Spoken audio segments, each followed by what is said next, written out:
have a question for you. How many independent clauses and how many phrases are in this sign? If you are scratching your head right now, metaphorically speaking, and aren't entirely sure what I mean, then you are watching the right video. Hello, my name is Volker Janssen. I am a professor of history here at CSUF Fullerton.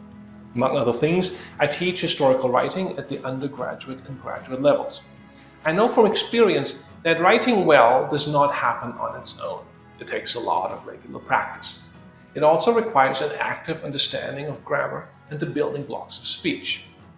Someone may have explained parts of speech to us in middle school, but unless we routinely examine our own writing critically, we probably forget what these parts of speech are by the time we get to college.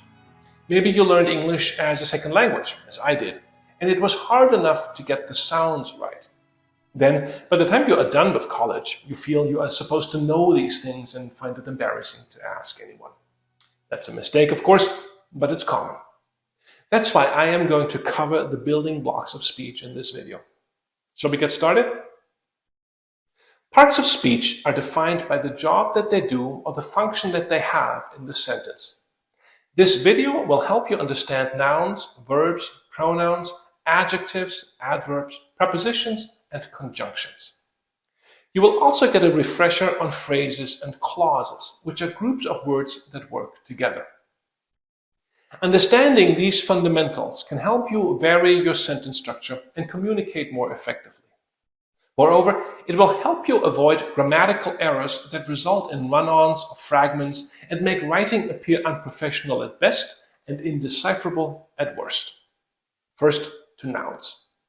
Nouns identify people, places, things, ideas, and emotions. Nouns are sometimes referred to as naming words. Mitch got to work late because the buses were running. Nouns can be the subjects in a sentence. They can do things. Mitch can go. Work can bore him. Buses can run late. Note that in English, only proper names are capitalized, and that it's not a matter of style. So don't capitalize because you want to emphasize something.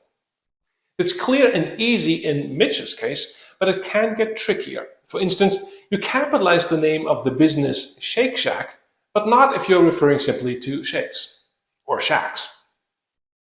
Pronouns. Pronouns take the place of nouns and help us vary our word choice so that we don't sound repetitive. There are several types of pronouns: personal, demonstrative, relative, and indefinite. Personal pronouns take the place of nouns. Personal pronouns can be divided into first, second, and third person. They can also be either singular, representing one person or item, or plural, representing more than one person or several items. The students hoped they would find an empty table on the library's fourth floor. So the students here is plural. Pronouns need to match the nouns they are referring to. In this case, both are plural and both refer to a third person. First person is I, second person is you, third person is he, she, it. In plural, this breaks down to we, you, they. Demonstrative pronouns point to or draw attention to someone or something, as in, these need to be moved toward the far wall. Relative pronouns start dependent clauses. My sister, who owns a large car, will be giving us a ride. You will learn more about dependent clauses later in this video. Indefinite pronouns are used when you are referring to someone or something that is very general or unknown. In the singular, that includes the words another, anybody, anyone, anything, each, either, everyone, everything, little, much, neither, nobody, none, no one, nothing, one, other, somebody, someone, something. In plural, that's both, few, many, others, several. Words like all, any, more, most, some refer to singular or plural nouns. So in a sentence like, no one knows who took the last cookie, no one is an indefinite pronoun. You may have heard verbs called action words, but verbs can show more than actions. Sometimes they tell us how someone feels or what something looks like.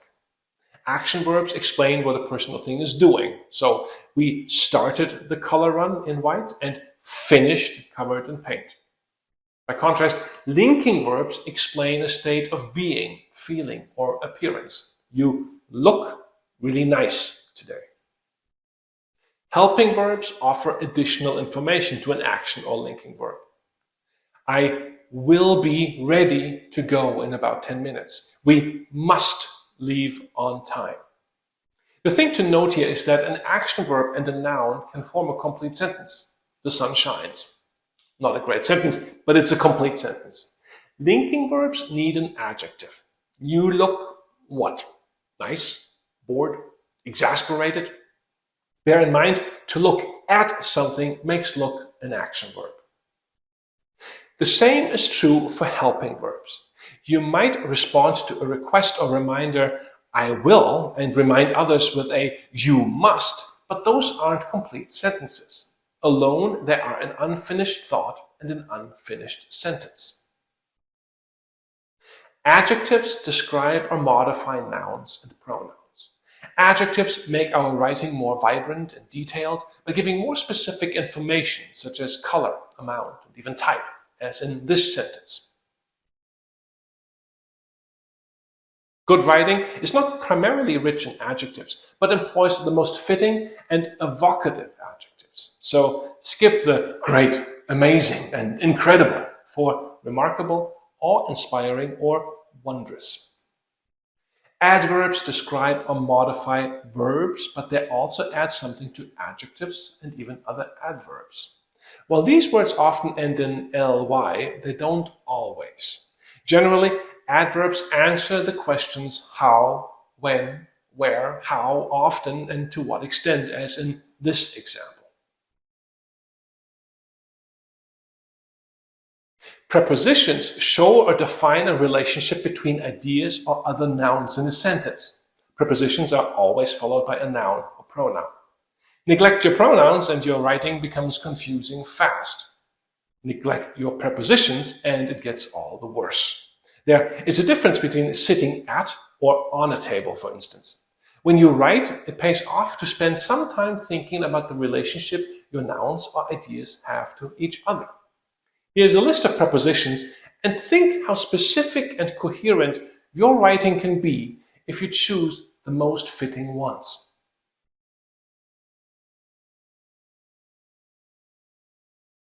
Conjunctions connect and show a relationship between groups of words, ideas, and parts of sentences. There are two types of conjunctions, coordinating and subordinating. Coordinating conjunctions are used to join parts of sentences and independent clauses that are of equal importance. These words are also sometimes called fanboys because the initials of the coordinating conjunctions for and no, nor, but, or yet so can be rearranged to spell fanboys.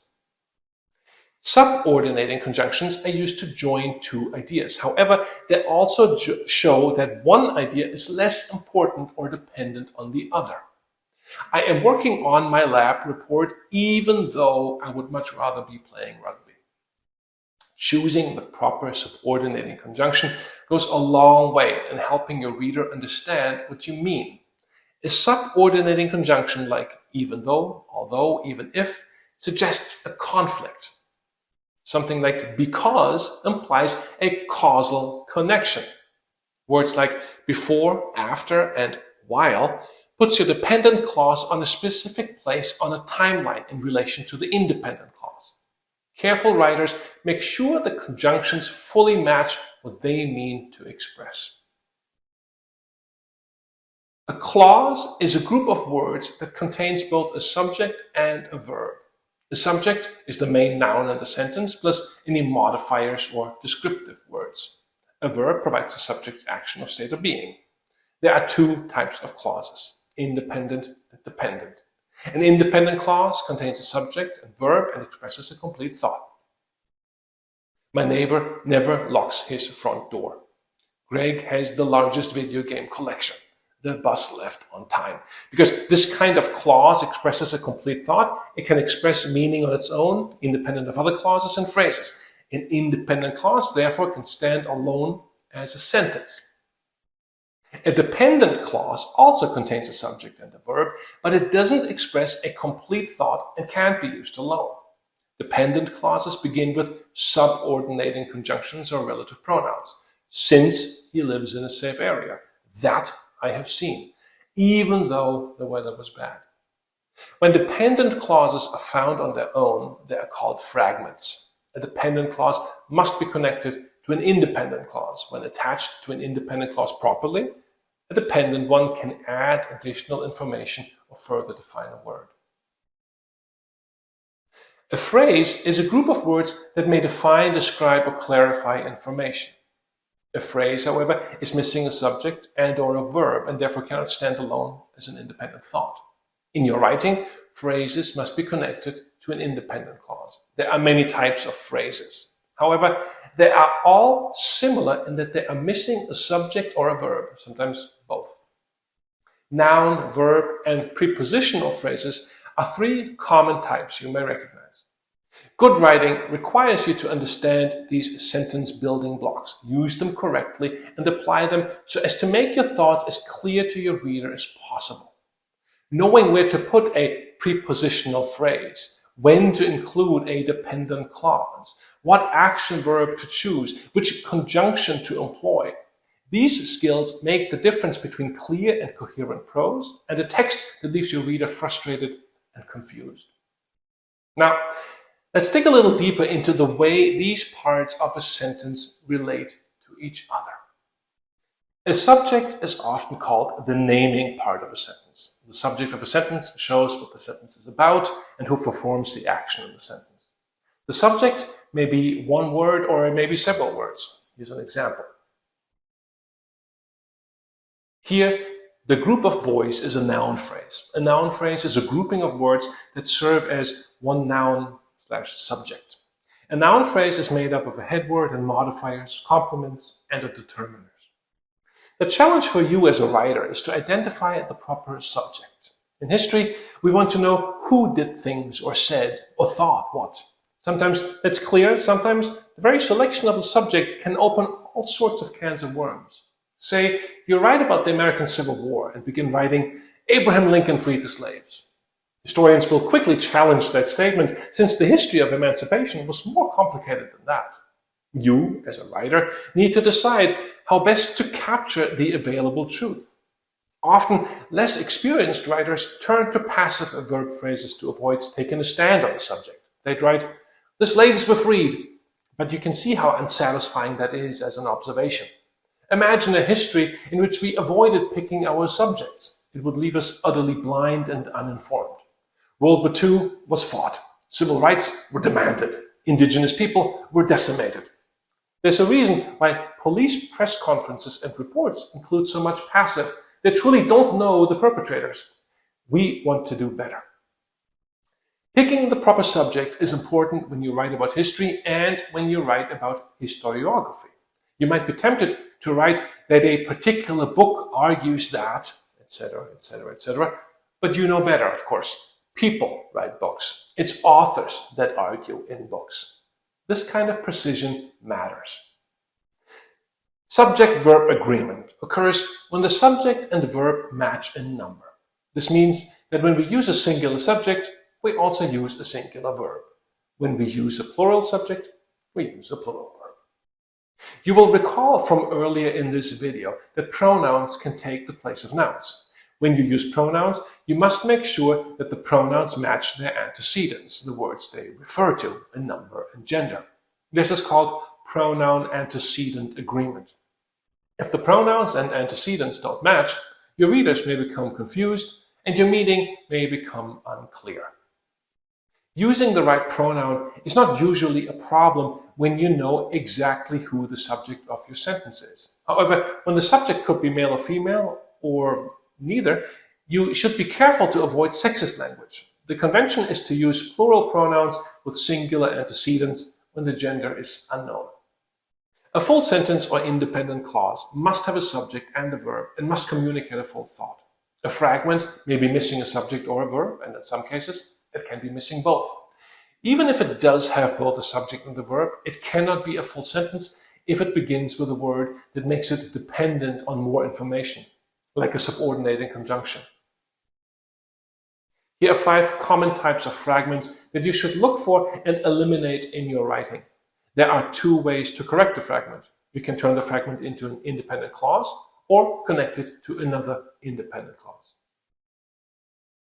ing fragments. These fragments are made up of verb phrases that start with ing words. Note that ing words are not verbs on their own. They can be verbs if combined with any form of to be, and otherwise they become nouns or adjectives that freeze action into description. Such ing fragments also do not contain a main subject. To fragments. These fragments are made up of verb phrases that start with to. These give the reader more information but do not contain a main subject. Afterthought fragments. These fragments are usually meant to help finish a thought and add information to a sentence that comes directly before or after. Often these fragments are missing a subject or a verb. Dependent clause fragments. While these fragments contain a subject and a verb, they don't express a complete thought and can't be used alone. Look for dependent clauses that start with subordinating conjunctions such as after, although, if, unless, or while. Relative clause fragments. These fragments are dependent clauses that start with relative pronouns, who, whoever, whom, whomever, whose, whosever, which, whichever, and that. When we speak, we use pauses, hand gestures, and voice inflection to help our listeners understand when one idea ends and another begins. When we write, we must separate our ideas using punctuation. Run-on sentences occur when 2 or more ideas or independent clauses are presented without being separated properly. There are 2 types of run-on sentences: fused sentences and comma splices. A fused sentence occurs when 2 independent clauses are joined together without punctuation. A comma splice occurs when 2 independent clauses are joined with only a comma. A comma, however, is not enough to connect 2 independent clauses correctly. The only difference between a fused sentence and a comma splice is, well, a comma. A run-on sentence can be corrected in several ways, shown here. You see that we have now come to the point where we focus on fixing flawed sentences. The next video will draw on these grammatical foundations to help you learn how to improve your writing. Remember that getting better at writing is not as simple as watching a video, even if you watch it more than once to make you more familiar with its concepts. Your writing will develop and improve as long as you write, so hopefully for your entire life. So practice, practice, practice, but be patient with yourself. You can begin this practice right now by clicking the link below and answering a series of multiple choice questions on the contents of this video. This is not an assessment. We merely want to see whether students enter their coursework better prepared for the completion of our video modules. Thank you for taking the time, and we look forward to seeing you in class.